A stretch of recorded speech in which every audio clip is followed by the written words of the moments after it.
Welcome back to Be Productive. Working with leaders, sales professionals, entrepreneurs, one of the things that I know is the best way for us to really guard ourselves and to be as productive as we can is to make sure that we are trained ourselves. So, to talk about some of the things that we need to keep in mind, especially when it comes to our security of all that intellectual property that we have, is my friend Greg Schaefer. So, Greg, welcome back to the show. Thanks again for having me. So we're talking about security awareness training. It's one thing to just say that we have the systems in place. It's a whole other thing to make sure we're using them efficiently and effectively, which means we have to know them and know how to work them right. So what are some of the components of effective security awareness programs that you really help your people with? The security awareness training is really both a security and a compliance issue. It's compliance because most regulations and frameworks require it, at least some sort of basic thing once a year, something like that.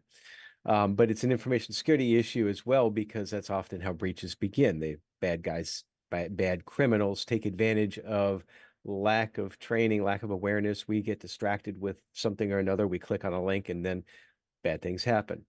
But if you want to go beyond simple compliance and the basics, you really should with regards to the security awareness program. You'll want to ensure that the program has the executive buy-in, not only both from support, but from participation. There's a lot of instances where the CEO of a company, they'll exempt themselves from doing the training because they figure that that's not something that they really need to do, when really the risk is more on them than it is on some of the other folks within the company. So it's even more important that they should participate in the training. And plus, then you also have the leadership by example, which is very important. If the CEO doesn't think it's important, why should I? So that's very important to have that buy-in from the top.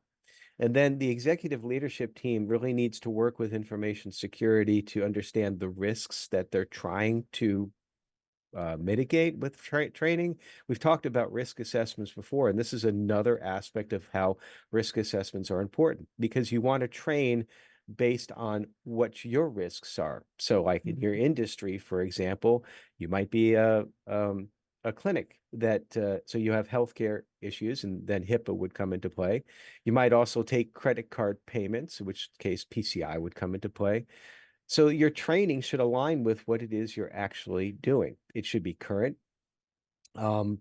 It also should include phishing simulations. We talked about that before as well, where that's a phishing email is basically one that comes in that tries to get you to do something. Well, if we practice those simulations, then we build what I like to call muscle memory. I mean, if you think about like athletes training, they practice their skill set. So why should we not practice our information security skill set as well too? That's the main purpose for that. So those are the main things. Other things like in-house awareness, newsletters usually work pretty well, Mhm. are other components. And you definitely want to make sure that it's effective. You have to measure the effectiveness and you have to then adjust the program based on the feedback of the measurements. Absolutely. And I really appreciate the fact that you talk about this has to come from the top down, and people need to understand this because it's teaching them and training them. What do we even need to look for? What are these items that are happening? I heard of a company, and the employee, who was a pretty senior level person, opened up an email from someone that was a friend, or at least thought it was. Mhm. And again, it what took them down. And I mean, it took them out of commission for months trying to, backtrack. And so again, really making sure that everybody knows, because they're getting very creative into how they capture our attention. So again, training on what we need to be looking for, what we need to be aware of, the pros and the cons of all of these. And you're right, it's everybody is affected. Now, you mentioned measurement, and we've got to be able to have some measuring tools to know if things are really effective. Talk to us a little bit about the measuring effectiveness, and how do we know if something's going to be effective?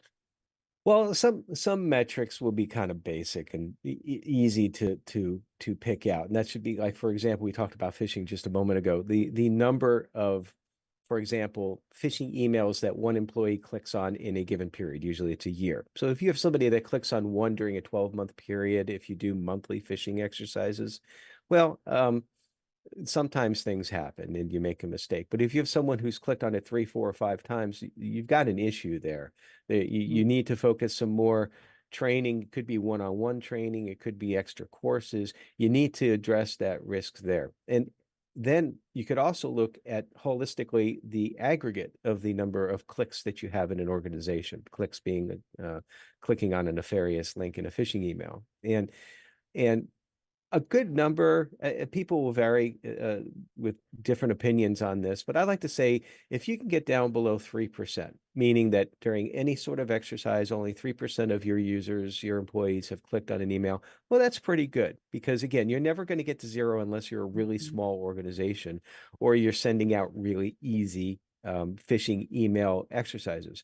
Now, if you find that it's too low, well, then you'll want to adjust your exercise complexity. Most platforms that provide the phishing email service, this sort of testing, they allow you to configure different levels of complexity because the goal here is not to get a good score. The goal here is to teach people and to, like I said before, exercise their muscle memory.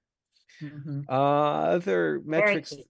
could be a little bit more indirect. So just briefly, a real world example from a financial institution, they were emailing documents to their phone. Like they would take a picture with their phone of the customer's driver's license. And the information security risks there are pretty obvious, but the employee was just trying to be productive. That's what we're all trying to do. But didn't realize that there was a better way to do that, a sanctioned way that is just as productive as the way that they were trying to do. So the awareness to train them, do it the right way, follow the proper procedure, and also ask for feedback with regards to the security program. That's not really a metric in itself, but you never want to have a security program that's dry. You don't want to have somebody reading off a PowerPoint bullet or something like that. It's It has already to, dry information. We got to make it as engaging as we can, right? right, it has to be interesting. Yeah, I love that. So, you mentioned the idea that we want to have leadership involved. You mentioned some ideas of, being able to do webinars, newsletters, some of those things. But when we're rolling these programs out, what do you find are some of the biggest or most common challenges in implementing a training program? Well, certainly what we just talked about as far as it being interesting. And there are different platforms, training platforms make this interesting, whether it be through gamification or it be through creating a storyline. There's one product that I'm thinking of right now that actually has, it's almost like a little TV series. So like 10 or 12 or 15 episodes that tell a story in 5-minute increments. And each one of those stories has an information security awareness training lesson in it. You can ensure that if you can make it interesting, then people are going to buy into it. That's part of the key as well, too. You want to make sure that people understand that they have a role in this, that if something bad happens to the information within the company, it could mean that they could lose their job, not because of anything punitive, but because of just the fact that the company could suffer financial losses. And on the punitive aspect, you should never make this a punishment. And I know one particular example from years ago, a chief information security officer of a bank, they would implement a bonus reduction for each one of the clicks that somebody did in a phishing test. And then what happens there is that you've gone the other way. You've lost the trust between information security and the business, and morale went down. And as a chief information security officer, you really need to have that good relationship. But really, what it comes down to, I think the biggest challenge is just making sure everybody understands the why. Don't tell them just what to do, but tell them the why, because at that point in time, then the buy-in will be a lot easier. So true. And that's something that I work with my leaders on all the time is you can't just say, here's the stuff. If you can explain the science behind it, the why behind it, people understand the importance of it. So I think that's really great. So, Greg, you always bring so much value. And I know that you have been doing this for a long time. Where's the best place for people to find you if they want to reach out and not only learn more, but maybe even hire you? Head to our website, vcisoservices.com. There's a little button on top that says click here, there it is on the screen, schedule an appointment, and that'll get 15 minutes on my calendar, and I'd be happy to talk to you. Fantastic. So you talk about your calendar. I'm going to throw you a curveball here, and I'd love to ask you, being that we're on a show called Be Productive, you've already shared some great ways to help companies be productive. What is one of your best tips for yourself personally that helps you stay productive? I script my day the day before. And Okay. that means I have everything laid out. Somebody tries to get a meeting with me, like today, if they tried to get a meeting at 8 o'clock in the morning or 8:30 or even 2 o'clock in the afternoon. No, I've got it already all planned out. Unless it's an emergency, um, Mhm. I defer to another day. I think it's important. Time is the one thing that we don't have an unlimited quantity of, and it's important to protect our time more than anything else to be productive, because once you start getting off on tangents, then you lose focus on everything that you're doing.